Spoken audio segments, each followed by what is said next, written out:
So hi doस्तों, welcome to you all in my another video. Today's video is very important for you. So if you already complete your process and you are looking in a visa, so which visa you can apply? If you are from health science and you have any degree you did and you already complete your process, so this video will give you the top 6 visas you can apply for Australia. Some visa are permanent resident and some visa is for you to come to Australia to work as a work visa. So many visas are you might be don't know about those visas, so please watch the full video so you will know that which visa is the most suitable for you and how many points you need and what the current scenario is going, how many years you will get the visa and what the fee you have to pay. So we will discuss one by one in this video.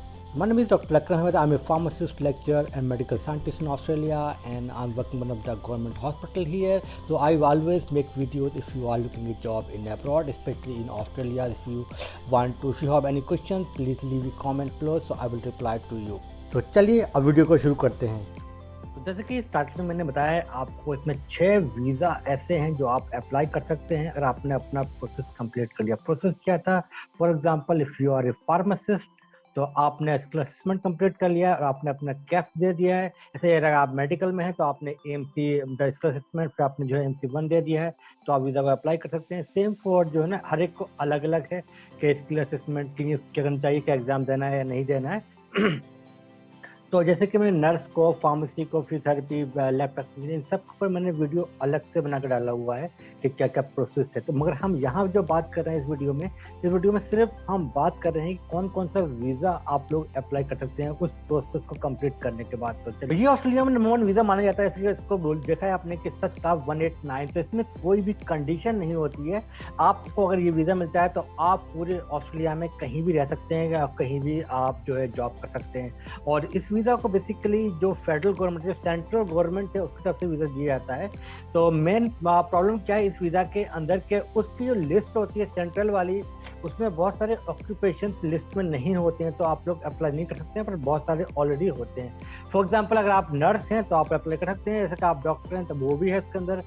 But जैसे कि pharmacist है तो pharmacist इस list के अंदर नहीं है federal वाली, तो वो आता है स्टेट गवर्नमेंट के अंदर में, तो उसके दूसरे वीज़ा को आप लोग अप्लाई कर सकते हो। तो ये वीज़ा बेसिकली सबसे अच्छा वीज़ा माना जाता है। इसकी 4115 जो है डॉलर होती फीस होती है और ये परमानेंटली वीज़ा होता है। और इसको कम से कम टाइम अगर आप यहाँ पर देखेंगे कितना टाइम लगता है, तो यहाँ पर 18 मिनट के आसपास इसमें लग जाता है। तो ये सबसे, अगर आपको ऑक्यूपेशन में अगर आपका नाम है तो आप मस्ट ट्राई करें। और आपके स्पेशली अगर आपके पॉइंट एनफ पॉइंट्स का मतलब है अगर आपके 80 और 85 पॉइंट है तो आप डेफिनेटली इसको ट्राई करें। अगर आपके लेस हैं तो आप दूसरे वीज़ा पे आप जाएंगे। अब एक बात ये आती है कि हम कैसे चेक करें कि हमारा जो है ऑक्यूपेशन में नाम है या नहीं 189 की। तो आप अगर गूगल पे जाएंगे, जस्ट 189 वीज़ा ऑक्यूपेशन लिस्ट डालेंगे, तो जो फर्स्ट लिंक आ रहा है गवर्नमेंट का लिंक आता है, तो वहाँ पर जाके आप अपना चेक कर सकते हैं कि आपको ऑक्यूपेशन इसके अंदर है नहीं। अगर है तो फिर आप उसको एलिजिबल हैं 189 को अप्लाई करने के लिए। तो नंबर 2 वीज़ा पे आता है, ये है जो है 190, और ये इसको बोलते हैं बेसिकली ये है स्टेट स्पॉन्सर्ड वीज़ा। जो एक पर्टिकुलर स्टेट है वो आपको वीज़ा ये देगा। और इसके अंदर क्या होता है, अगर आपके 70 पॉइंट्स हैं तो 5 पॉइंट ये आपको स्टेट देगा और आपके अब हो जाएंगे 75 पॉइंट। तो जो आपकी असेसमेंट होगी जो वीज़ा के लिए है वो 75 पॉइंट्स पे होगी। तो ये भी स्टेट स्पॉन्सर्ड है और ये जो है परमानेंट वीज़ा होता है ये भी। मगर इसमें कंडीशन ये होती है कि आप उस पर्टिकुलर स्टेट के अंदर ही रहेंगे। For example right now NSW की जो नॉमिनेशन है 190 वो ओपन है।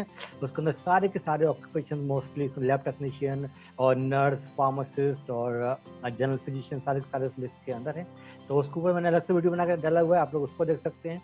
और तो इसका भी वही है कंडीशन कि आपने जो ऑलरेडी जो है असेसमेंट हो गई थी, आपने अपना जो प्रोसेस था वो कंप्लीट कर लिया, एग्जाम पास कर लिया और आप इसको अप्लाई कर सकते हैं। और आपके एनएफ पॉइंट्स हैं ना, तो एनएफ पॉइंट्स भी अगर यही है कि 80 पॉइंट्स के पास हैं आपके 80-85, तो फिर आपको चांस हैं इस वीज़ा के मिलने के। मगर ये जो पॉइंट्स हैं हर एक जो ऑक्यूपेशन है उसमें अलग अलग काउंट करता है। जैसे कि अगर नर्सिंग में आप हैं तो नर्सिंग में एक बहुत ही लो पॉइंट से तभी आपको पीआर मिल जाएगी। मगर अगर आप दूसरे हैं, जैसे फॉर एग्जांपल फार्मासिस्ट हैं, तो फिर आपको जो है 85 पॉइंट्स होंगे तभी आप जो है एक्सपेक्टेशन करेंगे कि आपको ये वीज़ा मिल सकती है 80 और 85 पॉइंट्स पर। नंबर 3 वीज़ा आता है, ये होता है सब क्लास 491। ये सबसे बेस्ट वीज़ा है बेसिकली अगर आपके लो पॉइंट्स हैं, क्योंकि इसमें क्या है, इसमें 2 एडवांटेज हैं कि ये वीज़ा 5 साल का मिलता है और 3 साल के बाद फिर आप लोग जो है पीआर को अप्लाई करोगे। तो ये पीआर नहीं है बेसिकली। पहले वाले जो वीज़ा थे 189, 192 दोनों पीआर थे, ये पीआर नहीं है बेसिकली। इसको बोल सकते हैं हम लोग इस तरह से स्किल्ड वर्किंग वीज़ा है ये, 5 साल को मिलेगा और 3 साल के बाद फिर आप एलिजिबल होगे पीआर को अप्लाई करने के लिए। तो अगर आपके 75 पॉइंट्स हैं तो आप इसको अप्लाई कर सकते हैं, क्योंकि 15 पॉइंट इसमें आपको स्टेट देता है। तो अगर आपके 75 थे, 15 स्टेट में मिला के, तो आपके 90 पॉइंट्स हो जाएंगे और 90 पॉइंट्स पे जो है आपको गुड चांस है कि आपको पीआर मिल जाए ना। तो इसमें ये कंडीशन ये होती है कि आपकी सैलरी है 54,000 के आसपास होनी चाहिए 3 साल तक कंटिन्यूसली, तभी आप लोग पीआर को कर सकते हैं अप्लाई। और आपकी जो एज है वो 40 साल से कम होनी चाहिए और 65 मिनिमम पॉइंट होना चाहिए, तो आप उसको जो है उसको जो आप लोग फाइल करते हैं वीज़ा के लिए। ये है यप टीवी के, आप जितने भी इंडियन चैनल्स आते हैं वो सारे के सारे यहाँ पे आप लोग देख सकते हैं और ये आपकी कंट्री में हर एक कंट्री में अवेलेबल है ये। तो अगर आप विदेश में रह रहे हैं तो जैसे कि हम जानते हैं कि हम अपने एरिया में रहते हैं इंडियन कम्युनिटी में, तो सारी चीज़ें हमको ग्रोसरी, कपड़े, रेस्टोरेंट, हॉस्पिटल, ये सारी चीज़ें तो मिल जाती है, पर हमें जो अपना जो एंटरटेनमेंट का जो चीज़ें होती हैं वो नहीं मिल पाती थी। और तो ये इस ऐप के थ्रू आप लोग जितने भी इंडियन चैनल्स हैं वो सारे के सारे आप लोग देख सकते हैं, जितने भी न्यूज़ चैनल हैं, मूवीज़ हैं इंडिया की, और जो है अपनी लैंग्वेज में आप जो है पैकेज को चूज़ कर सकते हैं। तेलुगु, तमिल, कन्नड़ा, मलयालम, मराठी, बंगाली, पंजाबी, उड़िया, गुजराती, उर्दू, सैला, तो जितनी भी हैं इन सब में आप देख सकते हैं। और ये बहुत ही किफ़ायती है, $150 जाते हैं 1 साल की फीस है ऑस्ट्रेलिया के अंदर। मगर अगर आप दूसरी कंट्री में हैं तो कंट्री के हिसाब से वहाँ पर जो है चेंज भी होता है। इंडिया में तो बहुत ही सस्ता है ये, तो लगा लो ये $12 के आसपास, $12.5 जो है पर मंथ की इसकी फीस है। और सारे सारे चैनल आप लोग यहाँ पे देख सकते हैं और यहाँ पर कम से कम जो है 100 चैनल से ज़्यादा आप लोग फ्री में भी देख सकते हैं। ये फ्री चैनल की आप जस्ट यहाँ रजिस्टर करके आप लोग यहाँ पर देख सकते हैं। बहुत सारे यहाँ पर फ्री चैनल्स हैं, पर आपको अगर पेड चैनल देखना है अपने न्यूज़, स्पेशली आपका अपनी जो फेमस जो चैनल्स हैं जिसमें मूवीज़ आपको देखनी है हिंदी में, या आपको न्यूज़ देखनी है, या आपको मैच देखना है, क्रिकेट देखना है, ऐसा कोई भी स्पोर्ट चैनल सारे के सारे अवेलेबल हैं इस पर, तो आप लोग देख सकते हैं। और मैंने इसको यूज़ किया है पर्सनली, तो मुझे ये बहुत ही अच्छा लगा है ये, और आप भी इसको यूज़ कीजिए। फिर नंबर 4 पे आता है ये है एम्प्लॉयर नॉमिनेशन। ये सबसे बेस्ट वीज़ा है आपके लिए और मोस्ट ऑफ द टाइम्स में बहुत ज़्यादा चांस होते हैं इस वीज़ा को मिलने के। ये बेसिकली है 186 और ये डायरेक्ट वीज़ा होता है बेसिकली। तो इसमें क्या होता है कि अगर आपको एम्प्लॉयर मिल गया है जो आपको वो आपको स्पॉन्सर करता है, आप कहीं पर जॉब कर रहे हैं, वो आपको स्पॉन्सर कर दे, तो फिर जो है ये वीज़ा डायरेक्ट वीज़ा मिलता है। और इसमें 65 पॉइंट जस्ट इसमें जो है देखे जाते हैं। और इसमें बेसिकली 3 तरह का होता है, देखते हैं इसमें क्या क्या चीज़ होती है। तो इसमें है कि ये डायरेक्ट एंट्री स्कीम है, एक है लेबर एग्रीमेंट स्कीम और एक है टेम्परेरी रेजिडेंट।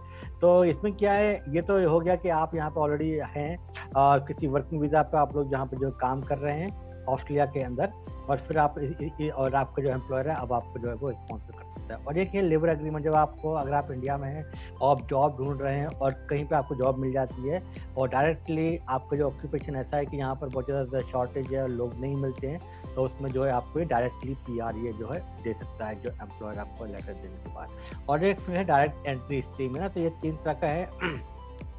इसमें भाई ये भी जो है नॉमिनेट करेगा जो कंपनी है आपको, you must nominate employer, you occupation मतलब आपको ऑक्यूपेशन लिस्ट में होना चाहिए, और ये जो है एम्प्लॉयर आपको एक लेटर दे देगा और उसके बाद जो है आप उसको फाइल कर सकते हैं। तो ये 3 तरह का वीज़ा होता है 186, और ये बेसिकली सबसे शानदार होता है। और अगर आपको दूसरे वीज़ा पाता है, फॉर एग्जाम्पल अगर आप यहाँ पर ट्रेनिंग करने आगे से आप इंटर्नशिप कर रहे हैं ना, और आगे कौन सा वीज़ा मिलेगा, तो ये वीज़ा के बहुत ज़्यादा चांस होते हैं। कुछ कंपनीज क्या करती हैं, एग्रीमेंट कर लेती हैं कि भैया 3 साल तक आपको हमारे यहाँ काम करना है।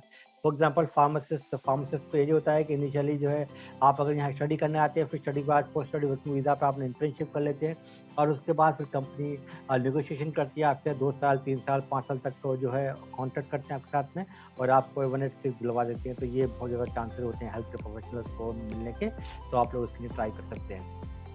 और नंबर 5 पे आता है, ये है ट्रेनिंग वीज़ा 7 क्लास 4 और इस वीज़ा के लिए बेसिकली जितने भी एजेंट हैं इंडिया में, इस वीज़ा में बहुत ज़्यादा स्ट्रेस करते हैं, बोलते हैं कि आपको ये वाला वीज़ा दिलवा देंगे, वो आपसे 5 या 7 10 लाख तक वो मांगते हैं फीस, है ना।